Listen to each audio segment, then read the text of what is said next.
Good morning students. अब मैं आपको एक्सरसाइज 8C में आगे के सम्स बताने जा रहा हूं। कल मैंने आपको इस टाइप की इक्वेशन वाले 2 सम्स बताए थे। टोटल आपकी बुक में 5 सम्स दिए हैं, 2 मैंने बता दिए, एक आज और बता रहा हूं, जिससे 3 सम्स हो जाएंगे और 2 बचेंगे जो आपको अपने मन से करने हैं। अगर वो नहीं समझ में आएंगे तो उसकी पिक मैं आपको ग्रुप में सेंड करूंगा। तो सबसे पहले तो सम्स देखिए कि ये सम्स कैसे करते हैं। देखिए सबसे पहले कल का ही तरीका, इन दोनों का एलसीएम, और यहां पे अकेली डिजिट है तो फिर एलसीएम लेने की रिक्वायरमेंट नहीं है, इस डिजिट को एज इट इज कॉपी करते चले जाएंगे और लास्ट में सम को सॉल्व करेंगे। तो देखिए सबसे पहले करते क्या है इसमें, मैंने सबसे पहले नोट कर लिया 6y +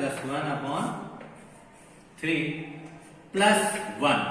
अब इसके हर यानी इसके डिनोमिनेटर में कोई डिजिट नहीं है, इसलिए इसके अपॉन में मैंने क्या लेट कर लिया 1। सामने वाली डिजिट अकेली है, सिंगल डिजिट है, क्योंकि इसके अगल बगल कोई डिजिट नहीं है, इसलिए इसको एज इट इज कॉपी कर लिया। अब देखिए यहां आपका एलसीएम आएगा 3, नीचे वाले डिजिट का आपस में डिवाइड करेंगे तो 3 और 3 का जब आपस में डिवाइड करेंगे तो 1 आएगा। 1 का ऊपर वाली पूरी डिजिट से मल्टीप्लाई करेंगे यानी 1, चाहे इंटू लगा दीजिए चाहे ब्रैकेट लिख दीजिए, बात एक ही होती है। ठीक, फिर प्लस का साइन लगाया मैंने। 1 का 3 में डिवाइड करेंगे आएगा 3, और जो आंसर आता है उसका ऊपर डिजिट से मल्टीप्लाई करते हैं तो 3 1 जा 3। तो डिजिट आपकी क्या आ गई ये, और इक्वल्स टू के सामने सिंगल डिजिट है, एज इट इज इसको कॉपी कर लीजिए। अब नेक्स्ट स्टेप हमारा क्या होगा, ब्रैकेट ओपन करना। 1 का पहले 6y मल्टीप्लाई करेंगे तो 6y आएगा, 1 का 1 में मल्टीप्लाई करेंगे तो 1 ही आएगा। तो देखिए 6y + 1 और 3 को मैंने ऐसे ही प्लस कर लिया, अपॉन में क्या बचा 3। ठीक है, मैंने आपको बताया था 1 का 6y मल्टीप्लाई किया 6y, 1 का 1 में मल्टीप्लाई किया 1, 3 प्लस का 3 था तो प्लस का 3 नोट डाउन कर लिया, अपॉन में 3 इक्वल्स टू के उस तरफ 7y - 3/3। अब देखिए 3 + 1, ये दोनों डिजिट आपस में क्या हो जाएंगी, ऐड हो जाएंगी। तो 6y + 3 + 1 4/3 = 7y - 3/3। अब एक क्वेश्चन आपके माइंड में चलता है कि सर 4 + 6 को ऐड कर दें। नहीं ऐड कर सकते, दोनों ही मैथमेटिकल डिजिट है, बट इसके साथ एक अलजेब्रिकल डिजिट लगी है, इसीलिए ये दोनों आपस में ऐड नहीं होंगे। अगर इसके बगल में कोई अलजेब्रिकल डिजिट लगी होती y तो ऐड हो जाती। अगर y के अलावा कोई भी अलजेब्रिकल डिजिट लगी होती a b c d m n o p तो ये कभी इसके साथ ऐड नहीं होते। ठीक है, तो इसको थोड़ा सा आप लोग अपने मन में याद रखिएगा कि हमने इसको क्यों नहीं ऐड किया, और अगर इसके बगल में a b c d के अलावा कुछ भी होता तो क्या ये दोनों ऐड हो सकते थे? तो नहीं हो सकते थे, जब तक कि इसके बगल में क्या लगा होता y। ठीक है, और ऐसे भी ऐड इसलिए नहीं हो सकते क्योंकि इसके बगल में y है और इसके बगल में तो y लगा ही नहीं। ठीक, अब देखिए अब मेरे पास इक्वेशन सॉल्यूशन का कोई और रास्ता नहीं बचा, तो next one is step is cross multiplication, जिसको मेरी लैंग्वेज में कैंची गुणा बोलते हैं। तो देखिए 3 ब्रैकेट ऑन कर दीजिए 6y + 4, और इधर भी 3 ब्रैकेट ऑन कर दीजिए 7y - 3। देखिए कल मैंने एक स्टेप बताया था आपको, जब इक्वल्स टू के इधर उधर अंश हर समान हो तो उसको काट देते हैं। हम चाहते तो यहां से 3 और 3 कट भी कर सकते थे, कल की वीडियो में मैंने आपको बताया था कट करना। अब यहां मैंने कट नहीं किया है, तो हम मल्टीप्लाई करके अननेसेसरी डिजिट को हम बड़ा नहीं करेंगे। हम क्या करेंगे, यहां से इस 3 को ऐसे कट कर देंगे। ठीक है, हम मल्टीप्लाई करेंगे ही नहीं, अननेसेसरी डिजिट बड़ी हो जाती है। ठीक है, तो आप चाहेंगे तो यहां पे भी ऐसे कट कर सकते हैं, तो आपकी ये और ये डिजिट बचेगी। मैं दिखा दे रहा हूं उस जगह पे करके। अगर आप चाहते तो इसको 6y + 4/3 is equals to 7y minus 3 upon 3, ये लिखा हुआ है। इसको चाहते तो आप ऐसे और ऐसे भी कट कर सकते थे। तो अगली स्टेप आपकी क्या बन जाती, 6y plus 4 is equals to 7y minus 3। Next step आपकी ये बन जाती, जो कि अब मेरी बनेगी, देखिए 6y plus 4 is equals to 7y minus 3। क्यों, कट होने पे आती है डिजिट 1, यहां भी आएगी 1 का जब ब्रैकेट के अंदर मल्टीप्लाई करेंगे तो सेम डिजिट, इस 1 का जब इस ब्रैकेट में मल्टीप्लाई करेंगे तो भी हमारी डिजिट सेम आएगी। अब हम इसको रफ कर रहे हैं, ठीक है, मैंने इस क्वेश्चन को रफ कर दिया, आपको समझाने के लिए मैंने किया था। ये डिजिट आ गई। अब देखिए, हमने कल आपको बताया था कि डिजिट एक तरफ रहना चाहती है और वो डिजिट जिसके बगल में कोई भी अलजेब्रिकल डिजिट लगी हो वो लोग एक साथ रहना चाहते हैं। तो देखिए, हम इसको उठा के इधर ले आएंगे, 6y minus 7y is equal to minus 3 and minus 4। क्यों, प्लस की चीज इक्वल टू जंप करी, माइनस में हो गई, और यहाँ पे 7y प्लस का था, इसने इक्वल टू जंप किया तो ये भी माइनस हो गया। अब देखिए, 6y में से 7y है तो माइनस का 1y आया, इक्वल्स टू इन दोनों में देखिए, यहां सब्ट्रैक्ट कर दिया, माइनस का 1y इसलिए आया, प्लस माइनस माइनस होता है, और साइन हमेशा उसका लगता है जो डिजिट बड़ी होती है। 7 बड़ा था, 7 से पहले माइनस लगा हुआ है, इसलिए यहां पर भी मेरा माइनस, माइनस माइनस यहां फिर प्लस हो जाएंगे, बट साइन उसका लगेगा जो डिजिट बड़ी होगी। 4 बड़ा है, 4 के पहले माइनस लगा है, तो इसलिए डिजिट माइनस की ही आएगी, तो ये मैंने माइनस लगा दिया, और 4 और 3 को ऐड करेंगे कितना आ जाएगा, 7, ये मैंने लिख दिया 7। ठीक है स्टूडेंट्स, स्टेप क्लियर। इससे ये cut, minus minus cut, 1y का मतलब होता है 1 मल्टीप्लाइड बाय y, ठीक है।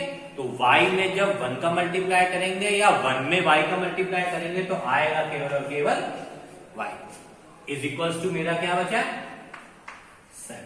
तो आपका यही क्या हो गया स्टूडेंट्स, आंसर। ठीक है स्टूडेंट्स, तो आप लोग इस सम को मैंने समझा दिया है, अच्छी तरीके से कॉपी में नोट करिए, जो नहीं समझ में आएगा तो पूछेगा जरूर, बट ध्यान से वीडियो को सुनिएगा, एक एक स्टेप क्लियर होता जाएगा और आपको समझ में आता जाएगा। तो स्टूडेंट्स को नोट कर लीजिए। अब मैं दूसरे टाइप के कुछ सम्स हैं, उनको कैसे सॉल्व करते हैं वो मैं बताने जा रहा हूं, आप इसको नोट कर लीजिए।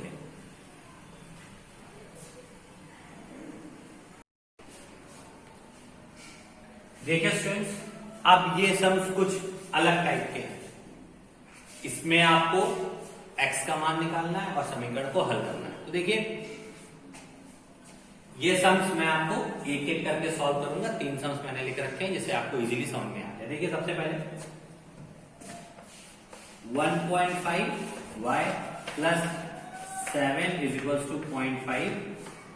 ठीक, हमने अभी आपको अपने लास्ट वीडियो में भी और आज भी अभी जो सवाल बताया उसमें बताया था कि अलजेब्रिकल डिजिट सारी एक साथ रहना चाहती है, यानी वो डिजिट जिसके बगल में मैथमेटिकल डिजिट और अलजेब्रिकल डिजिट दोनों लगी हो वो डिजिट एक साथ रहना चाहती है, और जिसके बगल में अलजेब्रिकल डिजिट नहीं हो यानी केवल मैथमेटिकल डिजिट हो, जैसे मैथमेटिकल डिजिट से मेरा मतलब होता है 1 से लेकर 100,000 तक के डिजिट्स जो भी है वो मैथमेटिकल डिजिट होती है, तो उनको अकेले रखना पसंद करते हैं हम लोग। तो क्या होता है इसमें, देखिए 1.5y ये है, 0.5y ये दोनों एक जैसे डिजिट है, तो ये दोनों एक साथ रहना चाहेंगे। 7 इसके बगल में कोई भी अलजेब्रिकल डिजिट लगी नहीं है, तो इसीलिए ये इक्वल्स टू के उधर जंप करके चली जाएगी।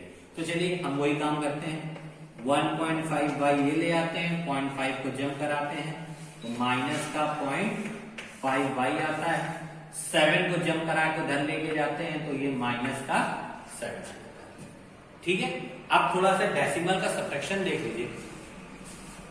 1.5 में जब हम लोग 0.5 सब्ट्रैक्ट करते हैं तो इस पॉइंट को उठा के ठीक पॉइंट के नीचे लगाते हैं, अगर डिजिट पॉइंट के बाद लिखी हो तो यहां लिख देते हैं, डिजिट पॉइंट से पहले लिखी हो तो यहां लिख देते हैं। यहां बाद लिखी है इसलिए यहां लिख दिया। सब्ट्रैक्ट करेंगे तो 0 1, 1 पॉइंट क्या आ गया 0। डेसिमल के बाद लगे 0 की कोई वैल्यू नहीं होती, तो इसीलिए इसको हम क्या कंसीडर करेंगे, केवल और केवल 1 y इज इक्वल्स टू -7। अब बारी आएगी सर साइन किसका लगेगा। 1.5 और 0.5 में से 1.5 बड़ा है, 1.5 से पहले प्लस का साइन है इसलिए साइन यहाँ पे प्लस का लगेगा, इसीलिए हमने कोई साइन नहीं लगाया, क्योंकि अगर साइन नहीं लगा तो उसका मतलब प्लस। अब 1y हमने अभी भी बताया था आपको कि 1y यानी 1 मल्टीप्लाइड बाय y, तो इसकी वैल्यू हमेशा y आएगी। y इज इक्वल टू क्या आ गया आपका -7। ये आपका हो गया स्टूडेंट पहला आंसर। अब सेकंड वन देखिए, सेम चीज देखिए 2.8x is equal to 5.4x plus 4। ये डिजिट और ये डिजिट एक जैसी है क्योंकि इन दोनों के बगल में x लगा हुआ, ये एक साथ रहना चाहेंगे, उठा के इधर ले आइए, जम कराइए, तो 2.8x minus 5.4x is equal to क्या बचा मेरा 4। ठीक है, अब सब्ट्रैक्ट कैसे करेंगे, 2.8 ये लिखा, 5.4, अब 5.4 बड़ा है इसीलिए 5.4 को ऊपर लिखिए और 2.8 को नीचे लिखिए। ठीक, सब्ट्रैक्शन का प्रोसेस वही होता है जो हमने शुरुआत की क्लासेस में पढ़ा होता है, बट केवल साइन हम लोग बड़ा या छोटा देख के लगा देते हैं। देखिए 5 यहां कैरी देंगे 14, 14 में से 8 गया, बचा मेरा 6, यहां बचा मेरा 4, 4 में से 2 गया, बचा तो क्या आ गया 2.6। ठीक है, तो यहां पे हम क्या लिख देंगे 2.6x। अब बारी आई साइन लगाने की, 2.8 बड़ा है कि 5.4 बड़ा है, तो हमको पता है 5.4 बड़ा है, और 5.4 से पहले किसका साइन लगा है माइनस का, इसलिए यहां पे भी क्या लग जाएगा माइनस इज इक्वल टू हमारा क्या आ गया 4x। अब हमें x की वैल्यू निकालनी है, जिसकी वैल्यू निकालनी होती उसको अकेला रखते हैं, उसके बगल में कोई भी डिजिट हो उसको हम लोग इक्वल्स टू के दूसरी तरफ भेज देते हैं। अब हमको ये देखना होता है कि x के बगल में जो डिजिट है वो x के साथ किस में है, प्लस में है कि माइनस में है कि डिवाइड में है, किसके साथ x के साथ। तो हम यहां देख रहे हैं कि 2.6x के साथ मल्टीप्लीकेशन में, ठीक है, प्लस में होता तो लगा होता, माइनस होता तो लगा होता, तो ये मल्टीप्लीकेशन में है। तो मल्टीप्लीकेशन की डिजिट अगर इक्वल टू जंप करती है तो किसमें चेंज हो जाती है, या तो डिवाइड में या अपॉन में, दोनों का मतलब ही एक ही होता है, चाहे डिवाइड हो चाहे अपॉन हो, मतलब एक ही होता है। तो हम इसको अपॉन में लेके चले जाते हैं, 4 अपॉन माइनस का 2.6। ठीक है, डिजिट अब अकेले कभी डिजिट नीचे नहीं आती है। आप अगर कभी भी कोई डिजिट सोचेंगे कि जैसे अगर ये लिख गई है 4/3, तो कभी भी ये मत सोचिए कि ये 3 अकेले लिखा है, इसका मतलब है 4/+3, क्योंकि डिजिट कभी भी अकेले नीचे नहीं आती, विद साइन आती है, तो इसीलिए माइनस है, तो यहाँ पे क्या लग गया बेटा माइनस।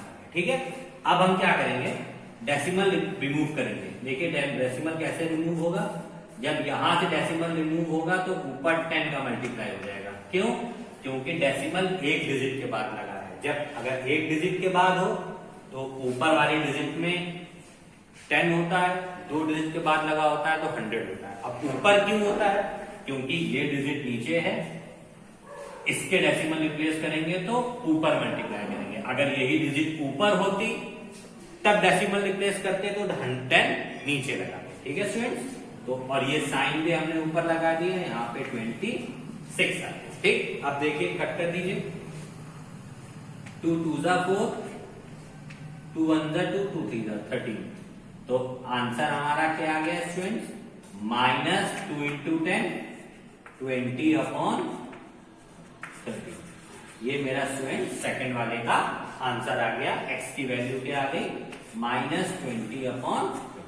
ठीक, बस थोड़ी सी एक बात फिर मैं बता देता हूं कि ये 10 कैसे आ गया, जब इस डेसिमल को हमने रिप्लेस किया, ये डिजिट नीचे थी, तो डेसिमल जब कभी भी रिप्लेस करेंगे तो ऊपर जीरोस बढ़ाते हैं, क्योंकि ये डिजिट नीचे है, डेसिमल रिप्लेस करने के बाद जीरो ऊपर बढ़ेंगे। एक अंक के बाद डेसिमल लगा था, इसलिए ऊपर 10 हो गया। अगर ये 2 अंक के बाद होता तो ऊपर 100। ठीक है, नीचे डेसिमल डिजिट है, जीरोस ऊपर बढ़ाइए, ऊपर डेसिमल वाली डिजिट है तो जीरोस नीचे बढ़ाइए। और कितने जीरो बढ़ाने हैं, ये डेसिमल को काउंट कर लीजिए कि डेसिमल कितने डिजिट के बाद लगा है। ओके स्टूडेंट, तो ये आपका आंसर आ गया सेकंड नंबर का। आप थर्ड वन देख लीजिए। थर्ड वन क्या है मेरी, 0.5y plus 0.2y is equal to 0.3y plus 2। देखिए यहां तो y एक तरफ है, ये y अलग है, तो पहले इन दोनों को ऐड कर दीजिए। 0.2 में 0.5 ऐड करेंगे तो 0.7y आ गया। ठीक है students, is equal to 0.3y plus 2। अब वही चीज y वाली डिजिट हमेशा एक साथ रहना चाहिए, उठा लाइए इसको। 0.7y minus 0.3y is equal to क्या बचा मेरा 2। सब्ट्रैक्ट कर दीजिए तो 0.4y इज इक्वल टू 2। हमने अभी आपको बताया कि y की वैल्यू निकालनी है तो y को अकेला रखना पड़ेगा। अकेला रखने के लिए हमें क्या देखना होता है, y के जो बगल वाली डिजिट है वो y के साथ किस में लिखी है, तो हम देख रहे हैं y के बगल में 0.4 लिखा है, जो y के साथ किस में है, मल्टीप्लीकेशन में। इसलिए जब ये इक्वल टू जंप करेगा तो डिवाइड में आ जाएगा, तो y इज इक्वल टू क्या आ जाएगा 2/0.4। अब फिर से वही मेरी बात कि डेसिमल वाली डिजिट नीचे है, जब डेसिमल रिप्लेस करेंगे तो ऊपर जीरो बढ़ाएंगे, और कितने जीरो बढ़ाएंगे इसके लिए हमको देखना पड़ेगा कि डेसिमल कितनी डिजिट के बाद लगा है। तो हम देख रहे हैं डेसिमल केवल एक संख्या के बाद लगा है, यानी ऊपर कितने जीरो बढ़ेंगे, केवल और केवल एक जीरो बढ़ेगा। तो यहां से डेसिमल रिप्लेस करेंगे, ऊपर हमने एक जीरो यानी 10 बढ़ा दिया, मल्टीप्लाई कर लीजिए 20 अपॉन क्या आ गया 4, कट कर दीजिए 4 1 जा 4, 4 5 जा 20, तो y इक्वल्स टू आंसर क्या आ गया स्टूडेंट्स हमारा 5। तो स्टूडेंट आज मैंने आपको इतने सारे सम्स बताए, आप लोग इन सारे सम्स को अपनी फेयर कॉपी में साफ साफ नोट करिए। कुछ भी नहीं आए तो पूछिए जरूर, जिससे आपको कोई भी प्रॉब्लम ना रह जाए और सम अच्छी तरीके से आपको समझ में आ जाए। आप लोग अपने वर्क को फेयर कॉपी में साफ साफ करिएगा और रटिएगा नहीं, कॉपी मत करिएगा, समझ के करिएगा। ओके स्टूडेंट्स, और कुछ भी नहीं समझ में आया तो मैसेज या कॉल के थ्रू पूछिएगा। Thank you and have a nice day.